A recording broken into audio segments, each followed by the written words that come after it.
네, 안녕하세요. 네, 여러분. 오늘 개인 면역 증강의 강의를 맡게 된 사파이어 김정은 인사드립니다. 여러분들 요즘에 어떠세요? 면역에 많은 관심을 가지고 계시죠? 그리고 어제 무슨 일이 있었죠? 온라인 개학을 하게 되었죠. 그래서 집에 계신 엄마들이 굉장히 신경이 많이 쓰이실 것이라고 생각을 해요. 그래서 온라인 개학이 시작되면서 사실 어제 굉장히 많은 학생들이 몰림으로 인해서 처음에는 잘 로그인도 되지 않고 굉장히 힘든 상황이었던 걸로 알고 있는데, 지금 4월 16일 온라인 개학을 했는데 오프라인 개학을 언제쯤 할 수 있을까요? 한 달 후가 될까요? 두 달 후가 될까요? 자, 싱가포르 같은 경우는 온라인 계약을 하다가 오프라인 계약을 한 이후에 유치원에서 집단 감염이 돼서 또 다시 연계가 된 바가 있죠. 그래서 지금 사실 저도 대학생 딸, 요번에 신입생 딸 한 명이랑 또 초등학교 6학년 아들을 키우고 있는데요. 초등학교 6학년 아들이 그 체육 수업을 온라인으로 하는 걸 보니까 참 제가 마음이 아프더라고요. 이렇게 날씨가 좋은데. 그래서 오프라인 계약이 이루어지겠지만은 오프라인 계약도요, 지금 확진자 수가 20명 미만으로 떨어지면은 교육부에서 한번 생각을 해보겠다 하는데 지금 언제가 될지 알 수가 없는 일이죠. 그런데 우리가 온라인 계약에 이어서 오프라인 계약을 하기 위해서는 사실 아이들의 면역이 굉장히 중요할 거란 말이에요. 그래서 우리가 면역에 대해서 한번 생각해 보시면은, 면역이란 말 그대로 우리 몸에 해로운 물질이 들어왔을 때 우리 몸을 지키는 파수꾼 역할을 하는 게 면역이라는 거죠. 그런데 저는 이제 코로나 사태가 발생한 것이 2월 말인데 2월 말에서 한 3월 초 사회적 거리두기가 시작되는 그 순간에 굉장히 몸이 안 좋고 아팠습니다. 근데 왜 그럴까 생각해 보니까 바로 이 자율신경계 때문에 그러는 걸 알게 되었어요. 우리가 자율신경계는 크게 교감신경과 부교감신경으로 나누어지죠. 교감신경은 예전에 우리 그 원시시대 때 사냥을 할 때 만약에 내가 사자나 호랑이를 만났다면 도망가야 되죠. 그럴 때 나오는 그런 교감신경, 호흡이 빨라지고 동공이 커지고 혈류가 빨라지는 약간의 스트레스를 받았을 때 나오는 것이 이 교감신경이 항진이 되어 있는 것인데요. 그런데 이 교감신경이 나쁜 것인가? 반드시 그렇지만은 않습니다. 하지만 우리가 아무래도 좀 기분 나쁜 사람이나 내가 싫어하는 사람 만나게 되면은 이렇게 교감신경이 항진하게 되겠죠. 반면 또 우리 자율신경계에는 부교감신경이라는 게 있죠. 부교감신경은 내가 맛있는 것을 먹거나 아니 좋아하는 사람 만나거나 반신욕을 하거나 편안할 때 우위를 점유하는 것이 부교감신경이 되게 되죠. 그래서 이때는 동공도 작아지고 혈압도 내려가고 혈류도 느려지고 굉장히 몸이 릴렉스하고 편안한 상태로 됩니다. 그렇다고 하면은 우리가 부교감신경이 우위를 점유하면 더 좋을 것 같은데 반드시 그럴까요? 그렇지 않다는 거죠. 왜냐하면 우리 몸은 이 항상성이라는 게 굉장히 중요하기 때문에 교감신경과 부교감신경이 서로 조화를 이뤄야지 면역력을 증강시킬 수 있습니다. 그런데 제가 생각을 해보니까 제가 왜 집에서 한 2주 정도 거의 처음에 나가지 않고 집에 있었을 때 몸이 아팠을까 생각을 해보니까 이 부교감신경이 너무 위로 올라갔기 때문이에요. 사실 그 동안에는, 그 전에는 굉장히 바쁜 일상 속에서 교감신경이 우위를 차지했었는데 집에 2주 동안 외출을 하지 않고 있으니까 그 반대가 된 거죠. 그래서 우리가 면역력을 지키려면은 자율신경에 대한 균형도 생각해야 되고 음식도 생각해야 되고 운동도. 그래서 참 이 생활 속에서 면역을 끌어올 수 있는 방법이 많지만은 요즘 같은 때 우리가 계속 이렇게 살 수는 없잖아요. 그래서 면역을 끌어올 수 있는 방법에 대해서 생각을 해보도록 하겠습니다. 거기에 앞서서 자, 그렇다고 하면 내가 면역력이 어느 정도 될까라는 자기진단 테스트를 한번 해보시는 게 좋을 것 같아요. 이 자기진단 테스트는 크게 세 가지로 나눠지는데요. 생활습관, 신체상태, 전신상태, 정신상태 세 가지로 나누어집니다. 그래서 지금 이 강의를 들으시면서 스크린샷을 한번 해주세요. 그래서 강의가 끝난 다음에 한번 점수 계산을 해보셨을 때 혹시 내가 20점 이하다. 그럼 굉장히 면역 우등생입니다. 근데 반대로 71점이 넘어갔다면 이건 정말 위험하고요. 사실 46점 정도만 넘어가도 위험에 주의를 요하게 됩니다. 우선 첫 번째는 생활 습관이에요.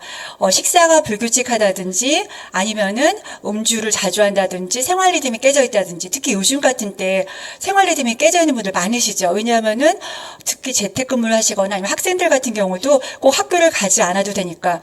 사실 온라인 수업도 어제 첫날이어서 저희 둘째는 긴장을 하고 옷도 다 입고 책상 앞에 앉았는데 학교마다 틀리긴 하겠지만은 저희 둘째 학교는 줌으로 화상을 안 하더라고요. 하더라고요. 그냥 틀어놓고 있는 거니까 선생님 얼굴도 볼 수 없고 자기 얼굴도 나오지 않으니까 오늘은 8시 반이 되는데도 일어나지 않더라는 거죠. 그래서 생활습관 테스트를 한번 해보시고요. 자, 신체 상태 테스트를 한번 보면은 내가 감기에 잘 걸린다든지 아니면은 상처가 잘 낫지 않나든지 등등을 봐서 또 혈압이 높다든지 약을 먹고 있다든지 이걸 한번 체크를 해보시고요. 또 정신 상태 테스트를 한번 보시면은요. 정신 상태는 내가 사소한 일에도 걱정이 되는지 또 쉽게 스트레스를 받는지 또 삶이 무료한지 특히 여기서 저는 굉장히 느껴지는 게 최근에 진정으로 웃어본 적이 있는지 여러분들 최근에 진심으로 웃어본 적 있으세요? 그럴 때 우리 이따 뒤에도 나오겠지만 웃음이 굉장히 면역력을 높여주거든요. 그래서 정신상태 테스트도 체크해 보시는 게 좋을 것 같아요. 저 같은 경우는 체크를 하니까 22점이 나왔어요. 정신상태가 제일 그래도 해당되는 게 적었거든요. 나쁜 것들이. 그래서 저도 20점 미만이면 면역 우등생이기 때문에 습관을 바꿔서 20점 미만으로 했으면 좋겠다라는 생각을 해봅니다. 자, 면역력을 높여주는 8가지 생활습관에 대해서 한번 보려고 하여요. 그래서 면역력 높인 첫 번째 방법은 의외로 호흡법입니다. 면역과 호흡이 무슨 관련이 있을까 생각하시는 분들이 있는데요.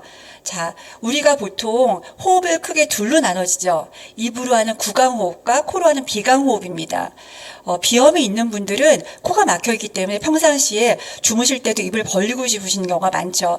코로 호흡을 하지 않습니다. 하지만 우리가 비강호흡을 해야 되는 이유는 이 코에는 코털이라는 것이 있죠. 코털이 이물질을 걸러주기 때문에 자, 입은 다물고 코로 호흡을 해야 되는데 입을 열고 호흡을 하게 되면 어떻게 되죠? 우리 편도에는 아무것도 이물질을 걸러줄 수 있는 것이 없습니다. 그래서 이 구강호흡보다는 비강호흡으로 바꿔야 되고요. 또 하루 30분의 복식호흡만 해도 일주일에 주 3회 유산소 운동과 같은 효과가 있다는 거예요. 여러분들 복식호흡은 말은 많이 들어보셨죠? 하지만은 매일매일 실천하시는 분들 별로 없으실 거예요. 저도 마찬가지거든요.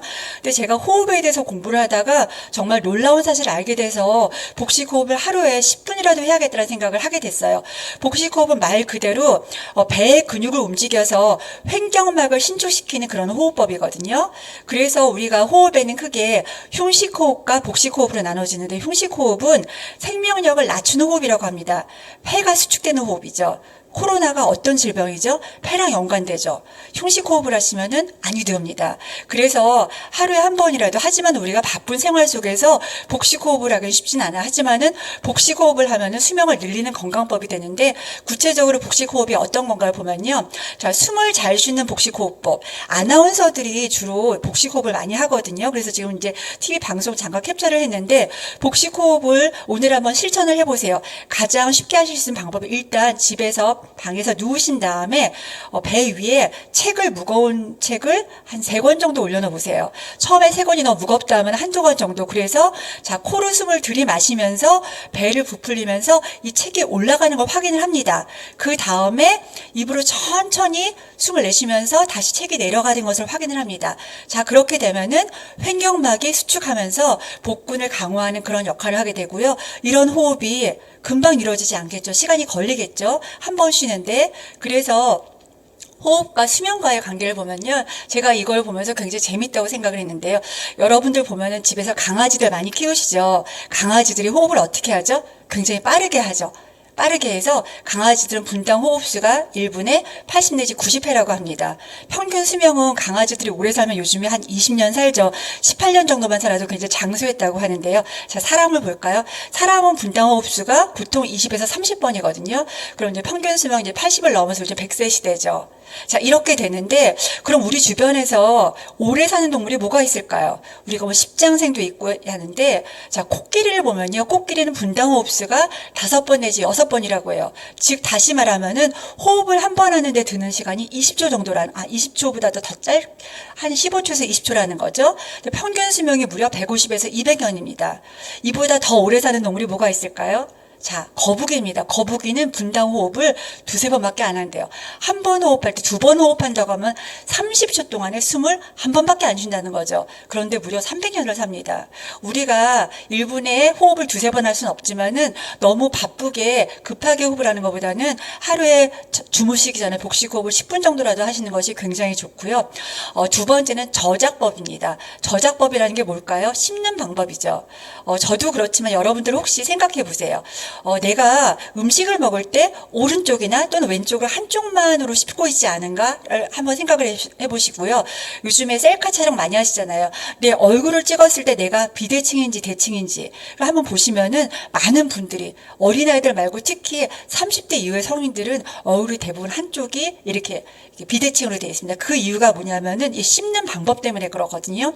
그 다음에 한쪽으로만 씹는 분들은, 저 같은 경우는 이걸 보니까 오른쪽으로만 씹은 지 꽤 오래됐더라고요. 그 이유가 왼쪽에 한번 치과 가서 치료를 했었거든요. 그러니까 왼쪽에 불편해서 오른쪽으로만 씹다 보니까 그렇게 됐었는데, 한쪽으로 씹는 분들이 또 무슨 버릇이 있냐면 주무실 때 한쪽으로만 주무세요. 사실 잘 때도 가장 좋은 자세는 우리 요가에서 송장 자세라고 하죠. 이렇게 하늘을 보고 대자로 누워서 자는 자세가 가장 좋은데 그렇지 않은 경우가 굉장히 많은 거죠. 그래서 이 수면 시에도 한쪽으로 자는 것이 굉장히 좋지 않고요. 그렇기 때문에 골반도 비틀어지는 거죠. 그리고 우리가 양쪽으로 잘 씹으면은, 양턱을 잘 사용하면은 머리와 얼굴뼈 전체를 골고루 골수의 조율을 촉진하기 때문에 사실 안색도 굉장히 좋아진다고 합니다. 그런데 요즘에 젊은 친구들 보면은 부드러운 유동식을 선호하는 경우가 굉장히 많아요. 그것은 좋은 식습관이 아니기 때문에 적당하게 씹어주는 음식을 먹는 것도 굉장히 좋습니다. 그 다음에 세 번째는 또 수면법입니다. 우리가 건강을 유지하는데 면역에서 어쩌면 굉장히 중요하고 키포인트라고 할 수 있는 수면법인데요. 여러분들 요즘에 수면의 질이 좋으신가요? 일찍 주무시나요? 저는 이상하게 요즘에 보면은 오히려 바쁠 때보다 더 늦게, 그러니까 정상적으로 생활했을 때보다 더 늦게 자고 집안에 있으니까 집안일이 더 많이 보여서 굉장히 수면 시간이 늦어지면서 리듬이 깨지는 그런 경우가 있는데요. 수면법, 가장 올바른 수면법은 아까 말씀드린 것처럼 비강호흡을 하면서 위를 보고 똑바로 누워서 자는 것이 가장 좋습니다. 우리가 신진대사력을 회복하기 위해서 가장 중요한 것은 꿀잠이라고 하죠. 우리가 피곤하다가도 정말 잠깐 30분이라도 아주 달게 자고 나면은 거울을 보면은, 내가 봐도 웬만한 화장품 좋은 거 바르고 피부과 갔다 온 것보다 피부에 윤이 흐르는 걸 보실 수 있을 거예요. 그만큼 꿀잠이 굉장히 중요한데요. 그런데 사람들이 요즘에 늦게 자니까 야식 많이 하죠. 잠자기 전에 3시간은 야식을 금지하고요. 또 1시간 전에 유산소 운동을 금지하시는 게 좋습니다. 왜냐하면은 유산소 격렬한 운동을 하면은 잠을 쉽게 자지 않습니다. 왜냐하면 교감신경이 우위에 정하기 때문이고요. 그리고 취침 시 스마트폰, 저도 사실 이걸 자꾸 보게 되는데 이것을 안 보시는 게 좋고요. 그래서 주무실 때는 뼈가 완전히 휴식을 이루어져야지 미토콘드리아가 활성화되는 그런 역할을 할 수 있고요. 지키기 쉽지는 않지만은 12시 이전에 잠자리에 들어야지 수면의 질이 높아집니다. 그런데 안타깝게도 OECD 국가 및 여러 나라 국가의 수면의 시간을 조사해 보니까요. 보이시죠? 우리나라가 꼴찌예요. 그런데 여기 평균 수면 시간이 7시간이 넘거든요. 사실 저도 7시간을 못 자고, 주변에 성인들은 7시간 넘게 주무시는 분들이 많지 않은데 이건 이제 평균이니까 아이들까지 다 포함해서죠. 제일 끝에 남아프리카 공화국은 9시간도 넘어요. 그런데 안타깝게도 노동시간은 OECD 국가 중에서 가장 길다는 거죠. 그래서 수면이 정말 중요하고요. 그다음 네 번째는 섭생법입니다. 섭생이라는 건 말 그대로 먹는 방법이죠. 우리가 내가 지금 현재 내 몸은 여태까지 내가 무엇을 먹었냐에 따라서 달라져 있다고 하고, 저도 개인적으로는 집밥을 굉장히 중요시 생각을 하고, 또 음식 조리법이나 또 음식을 고를 때 굉장히 신경을 많이 쓰는 법인데요. 면역 세포의 80%가 장에 모여 있죠. 그래서 어떤 음식을 먹어야 될까 생각을 해보면은 장의 소화 흡수에 도움이 되도록 따뜻한 음식을 주로 많이 먹고 찬 음식은 피해야 되는데, 이제 저희가 코로나 때문에 봄이 왔나 싶더니만은 벌써 벚꽃이 다 졌더라고요. 지나가고 이제 곧 여름이 될 것 같아요. 그런데 여름이 되면 여러분들이 아이스크림, 찬물, 찬맥주 이런 음식들을 차면서 몸이 점점 차갑게 되는 것이죠. 그래서 몸을 따뜻하게 해주는 음식을 찾아주시는 게 좋은데요. 몸을 따뜻하게 해주시는 과일 중에서 의외로 사과가 해당이 되더라고요. 인삼, 꿀, 대추는 당연히 따뜻하게 한다고 생각을 알고 계실 거고요. 의외로 생선 중에선 연어가 몸을 따뜻하게 해주고요.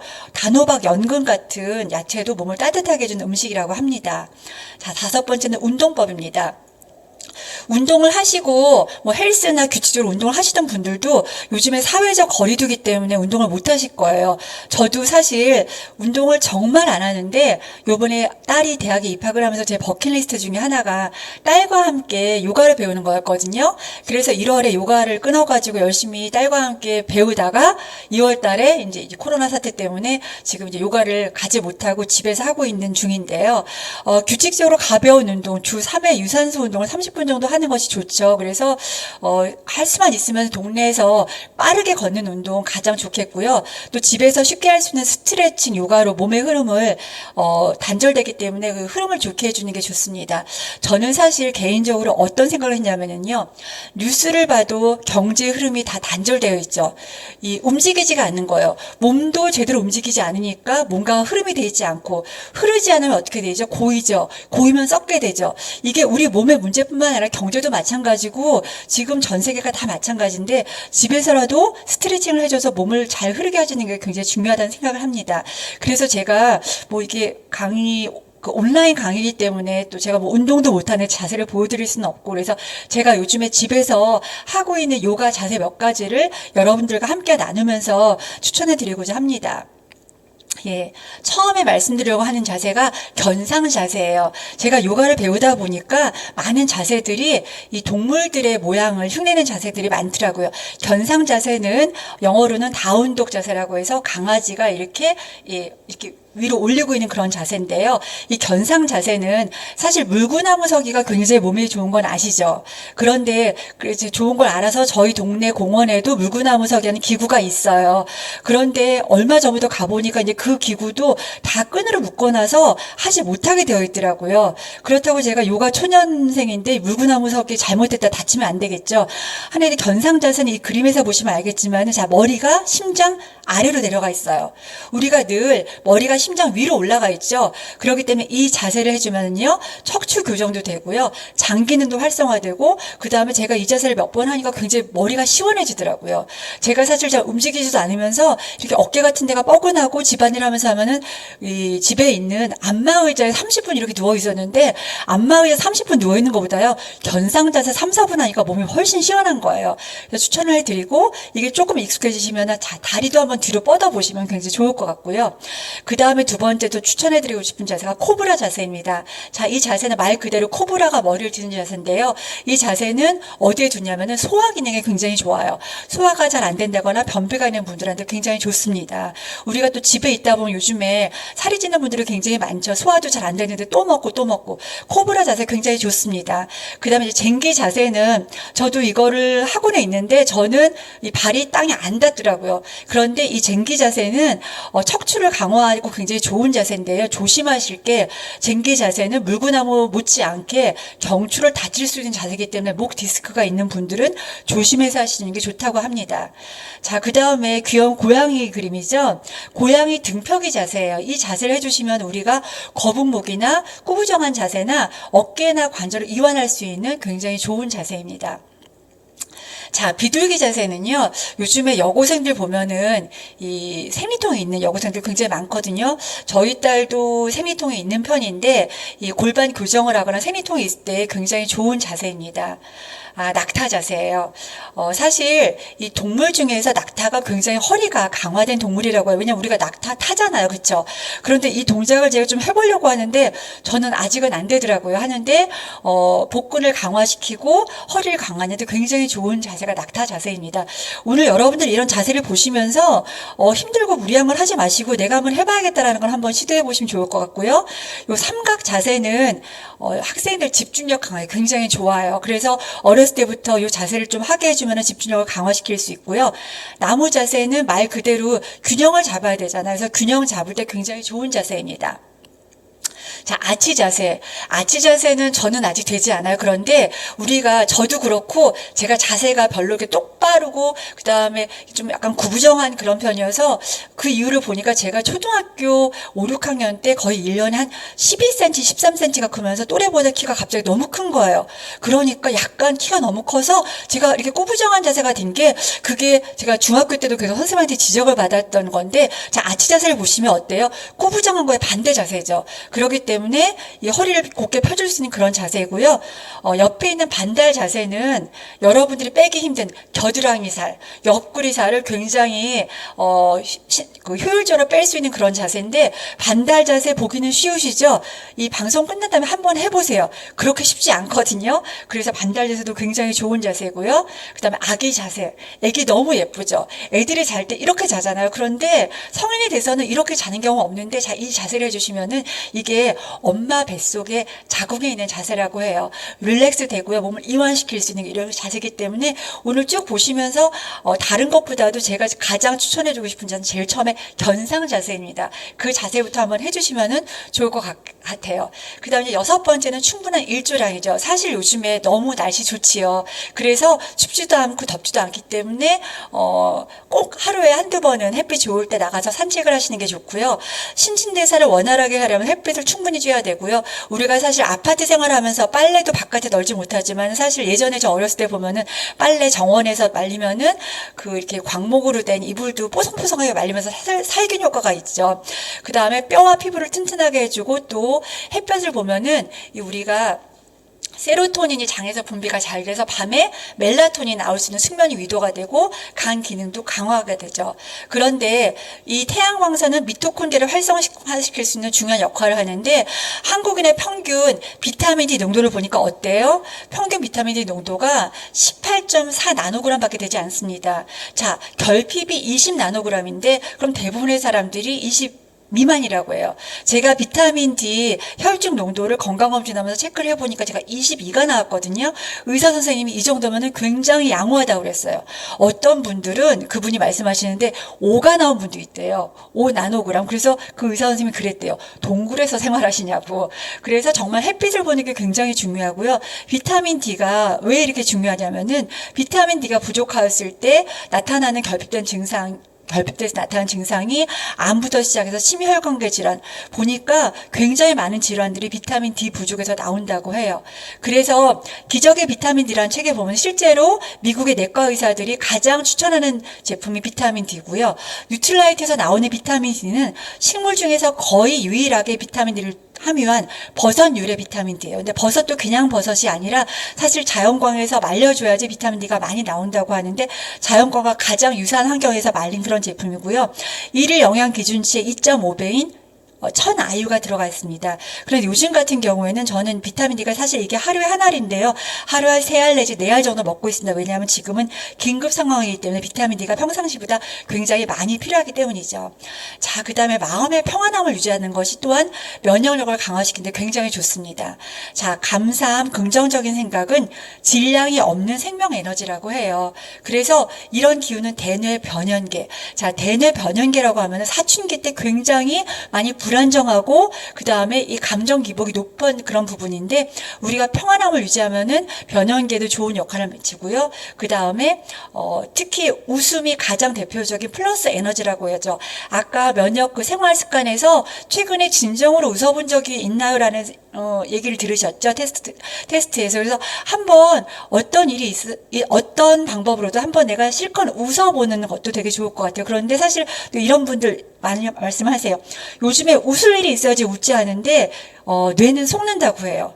웃을 일이 있어야지 웃는 게 아니라 그냥 한번 웃어보세요. 그럼 뇌가 속아서 정말 즐거운 그런 베타 엔돌핀이 나온다고 합니다. 그래서 웃으면 뇌도 자극되고요. 엔돌핀이 대량 분비돼서, 또 웃으면서 어떤 때 보면 너무 웃다 보니까 배가 아프다, 이런 얘기 하시죠. 복식 호흡이 된 것입니다. 그래서 많이 웃으시길 바라고요. 또 몸을 따뜻하게 해주시는 게 굉장히 좋아요. 그래서 우리가 체온이 1도만 올라가도 면역력이 5배가 향상된다고 하죠. 그리고 면역력이 향상되기 위해서는 또 몸을 따뜻하게 해주면 부교감신경이 향상이 되기 때문에 운동과 따뜻한 음식, 반신욕 등이 굉장히 좋습니다. 자, 그렇다고 하면 아까 제가 섭생법이라고 했는데, 면역력을 높이기 위해서 어떤 음식을 먹어야 될까? 여러분들 요즘에 아이들 하루 3끼 해주시느라고 굉장히 힘드시죠?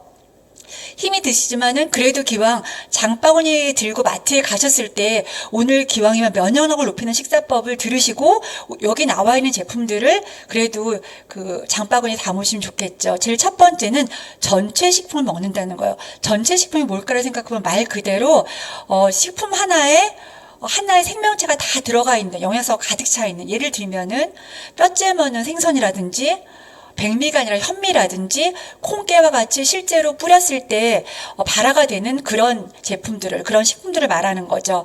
그래서 현미 또는 잡곡밥을 매일 주식으로 드시는 게 굉장히 중요하고요. 그렇다고 하면 콩이랑 깨 같은 것도 굉장히 불포화 지방산이랑 단백질, 칼슘, 생선도 뼈째 먹는 생선, 새우도 큰 새우보다는 그냥 다 통째 씹어 먹는 잔새우가 좋다고 합니다. 자, 현미밥의 영양가를 한번 살펴보면요. 사실 에너지는 비슷하거든요. 그런데 단백질도 차이가 나고 지금 이 표에서 보시면은 파란색 그래프가 지금 현미거든요. 나머지가 백미고 칠분돔인데 이 가장 차이가 나는 건 당연히 식이섬유고요. 그 외 비타민과 미네랄도 굉장히 차이가 많이 나는 것을 보실 수 있을 것입니다. 두 번째는 발효식품을 먹는 거예요. 여러분들 발효식품 많이 드시죠? 발효식품은 식품 자체뿐만 아니라 그 미생물이 지닌 영양소 때문에 유효 성분이 굉장히 많이 들어가 있어서 예전에 우리나라 사람들이 사체에 걸리지 않는 게 김치 때문이다 뭐 이런 얘기도 있었는데 각 나라마다 발효식품들이 굉장히 많죠. 뭐 일본의 나또, 청국장 등등이 있는데 발효 과정에서 만들어진 효소 때문에 우리 몸에 굉장히 유익한 역할을 하는 거죠. 자, 이런 음식들이 발효식품에 해당이 되는데요. 발효식품도 잘 챙겨 드시지만은 지금 뉴트라이트에는 밸런스 위든이라고 하는 굉장히 좋은 유산균이 있죠. 장 부착성이 뛰어난 최고의 5가지 독점 균질을 가지고 있고요. 한 포만 드셔도 무려 63억 마리나 있기 때문에 정말 장세포를 건강하게 하시면은 장에서 면역세포가 많이 만들어지기 때문에 중요하고요. 자, 세 번째는 기피식품을 먹는답니다. 이게 무슨 말이지? 기피식품이라면 기피해야 될 텐데, 자, 기피식품이라는 것은 우리가 먹었을 때 처음에 편안한 식품은 아니에요. 어떤 맛이냐? 신맛, 쓴맛, 매운맛이에요. 좀 강한 맛이죠. 자, 우리가 입맛이 없을 때 여러분들 혹시 새콤한 장아찌 한번 먹었을 때 입맛 돈다. 그런 느낌 다 있으시죠? 그 다음에 매운 거를 먹었을 때도 이게 좀 혈액순환이 된다. 이게 뭐냐면요. 신맛은 식초나 장아찌, 쓴맛은 카레 원료인 강황, 매운맛은 생강, 겨자, 후추, 마늘 등을 먹었을 때는 우리 몸에서 위장이 활발하게 움직이면서 불쾌물을 배설시키려고는 배설 반사가 일어난다고 해요. 그런데 이게 우리 몸의 면역을 끌어올려주기 때문에 이런 음식을 드시는 것이 좋은데 주의하실 점은 과량으로 드시면 안 되겠죠. 특히 매운맛을 너무 선호하신 분들이 뭐 불맛, 매운맛 해서 근데 그러면 위장이 상하기 때문에 절대 그러지 마시고요. 적당량, 생강이나 강황 이런 제품을 드시는데 우리가 생마늘을 먹을 수 있는 기회가 거의 없잖아요. 냄새도 나고 속이 쓰리기 때문에. 그래도 뉴트라이트에서는 갈이라고 해서 마늘, 장코팅한 제품이 있어서 천연 항염 작용을 하고요. 또 마늘이 알리시는 페니실린의 25배나 해당되는 살균, 항균 작용을 한다고 합니다. 자, 네 번째는 체온을 높이는 식사. 아까 보셨죠? 체온을 높이는 식사. 우리가 효소가 가장 활발하게 움직이는 체온이 37도 2부라고 해요. 생각보다 높네라고 하는데 우리가 겨드랑이로 온도를 재면 보통 36도 5부. 겨드랑이 좀 낮거든요. 이 정도 체온이고 그런데 우리가 이제 여름이 되면은 굉장히 차가운 음식들을 많이 먹게 되죠. 그런데 우리가 몸이 따뜻하려면 지방이 많아야 될까요? 근육이 많아야 될까요? 사람들이 생각할 때는 지방이 많아야 될 것 같은데 그렇지 않습니다. 발열은 근육이 담당하기 때문에 여자분들이 저체온이 많은 이유가 근육량이 적기 때문에 그렇습니다. 그래서 몸을 따뜻하게 하는 대표적인 음식들 여러분들이 많이 알고 계신 인삼꿀, 대추 등이 있는데 아까 말씀드린 것처럼 연어, 단호박, 연근 이런 걸 드시는 게 좋기 때문에 오늘 장 보러 가실 때 자 여기 써있는 거 좀 드시는 게 좋을 것 같죠? 그 다음에 몸을 차갑게 하는 음식에 의외로 토마토가 들어가 있더라고요. 상추도 들어가 있고요. 그래서 체온을 높이는 식사를 하셔서 이렇게 하시는 게 좋고요. 우리가 체온이 1도 올라가면 면역력이 5배 올라간다고 해요. 그래서 체온을 높여주는 게 굉장히 좋고요. 아까 말씀드린 것처럼 근육이 체온을 높이는 발열을 담당하기 때문에 뉴트리 파이토프로틴은 우리 몸의 구성 성분이고 또 근육을 만들 수 있는 제품이기 때문에 면역력이 굉장히 좋습니다. 또 면역하면 빠질 수 없는 게 아세로라시죠. 부작용이 없는 최고의 항산화제고요. 천연 해열, 항히스타민 역할을 하는데요. 사실 여러분들 요즘에 컨디션이 항상 좋으신가요? 그러니까 좀 예민해 있으시죠? 목이라도 조금 아플까 하면 겁나지 않으세요? 저는 어제 이렇게 집에 들어갔는데 목이 따끔따끔하면서 뭔가 내 몸에 뭐 바이러스가 침투하다 느낌이 오는 거예요. 그래서 무서워서 아세로라시를 메가요법 다 아시죠? 5알씩 3시간 간격으로 한 3번 정도 먹었고요. 가을이 너무 좋아하거든요. 그걸 먹었더니만은 아침에 일어났는데 컨디션이 너무 좋은 거예요. 그래서 정말 너무너무 감사하다. 정말 감기약 먹지 않고 해열제 먹지 않고 이렇게 지나갈 수 있어서 너무 감사하다는 생각을 다시 한번 했고요. 적당하게 수분 섭취하는 것이 너무 중요하죠. 우리가 배출되는 수분이 2.5리터고요. 음식을 통해서 먹는 게 1.3리터 정도이기 때문에 하루에 1.2리터 정도는 꼭 물을 드셔줘야 되는데요. 물도 아무 물 드시지 말고 미네랄이 살아있는 이스프링 정수기 물 드시는 게 좋고요. 제가 끝으로 손톱 자극 요법이라는 것을 소개해 드리려고 해요. 굉장히 쉽습니다. 오늘부터 당장 해보세요. 제가 사실은 어제 강의를 준비하면서 고치고 또 고치다 보니까 3시가 된 거예요. 이거 참 부족하면 안 되는데 하는데 자기 전에 이 손톱 자극 요법을 하고 잤더니만은 7시에 눈이 떠져서 4시간 잤는데 너무 꿀잠을 잔 거예요. 자, 궁금하시죠? 말씀드릴게요. 자, 손톱에 보면요. 이렇게 손을 보시면은 이 손톱의 뿌리 부분은 여러 가지 몸속의 신경세포가 모인 굉장히 중요한 부분이고 경락과 경혈이 지나가요. 그래서 이 손톱 밑을 자극함으로써 혈액순환과 기혈순환이 되는 건데요. 자, 요 책을 제가 찍은 것을 잘 보이지 않으시겠지만 가까이 보시면은 자, 손을 이렇게 보시면은 이 5개 손가락 중에서 이 약지는 교감신경을 자극하는 것이고 약지는 빼주시고요. 나머지 손가락들을 자극하는데 이 손톱 끝에 양쪽에 지금 점으로 표시해 보면 눌러주시는 겁니다. 눌러주시는데 눌러주시는 방법이 양쪽 제가 마이크를 들고 있어서 양쪽 이 엄지랑 검지를 꼭 눌러주셔도 되고요. 아니면 제가 어제 생각하는 건데 저희 이 슬리핑 마스크 나면서 스파츌라 있잖아요. 이 스파츌라 끝부분으로 잘 안 보이시죠? 끝부분으로 이 손톱끝을 눌러주시면은 아프면서도 시원하거든요. 그렇게 해주시는 건데요. 자, 손톱 자극 방법을 보면은 약지를 해주시면 안 돼요. 약지는 교감신경을 자극합니다. 그래서 약지를 제외한 손톱끝 양쪽을 하루에 2-3번 정도 자극하는데 시간은 부교감신경을 자극하기 때문에 주무시기 전에 잠자리에서 하시는 게 좋고요. 조금 더 여유가 있으시면 발가락도 해주시면 좋아요. 발톱 양쪽. 그래서 이러면 자율신경이 회복에 대해 면역력이 증강이 되고요. 약지는 교감신경을 자극하기 때문에 누르지 않으시는 게 좋습니다. 손가락별 관련 질환을 잠깐 보면요. 자, 엄지손가락을 누르면 요즘에 사람들 많이 관심 있는 이 호흡계통, 그쵸? 호흡계통에 되게 좋고요. 그다음 집게손가락은 위장계통, 소화와 관련에 굉장히 좋고요. 중지 3번째 손가락은 귀 울림이나 난청이나 이명 같은 경우. 4번째 손가락은 구강 건조증이나 백내장이 있으신 분들이 좋고요. 5번째 손가락은 새끼손가락은 어깨가 결리거나 요통이나 불면 이런 곳에 좋다고 합니다. 그래서 제가 오늘 여러분들에게 생활 속에서 면역력을 높일 수 있는 방법을 여러 가지 말씀을 드렸어요. 그런데 제가 여러분들한테 추천해드리고 싶은 것은 오늘 제가 말씀드린 것 중에서 3가지만 오늘부터 한번 일주일 정도 실천을 해보세요. 첫 번째는 하루에 10분이라도 꼭 복식호흡을 해보세요. 아까 말씀드린 것처럼 배 위에다 책을 올려놓으시고 하루에 10분 정도 복식호흡을 해보시고, 두 번째는 요가 자세 여러 가지 많죠. 그 중에서 견상 자세, 다운독 자세 하루에 한 2-3분만 해보시고요. 세 번째는 주무시기 전에 손톱 자극 요법으로 한번 이렇게 눌러보세요. 그러시면은 일주일 후에 뭔가 컨디션이 좋아지고 면역력이 증강된 것 같다라는 생각을 아마 하실 수 있을 것 같고요. 아이들한테도 이런 방법을 같이 해주시면 좋을 것 같습니다. 오늘이 4월 중순이네요. 저도 언제쯤 되면 우리가 정상의 생활로 돌아갈 수 있을까? 계절을 계절대로 느끼고 여름이 되면 바깥으로 아이들 뛰놀고 분수놀이하고 할 수 있을까? 그런 생각이 들게 되는데요. 한 달여가 될지 2달여가 될지 모르겠지만은 언젠간 지나가겠죠. 그런데 정말 중요한 것은 이 코로나가 지나가도 또 다른 바이러스가 올 수 있다는 사실이죠.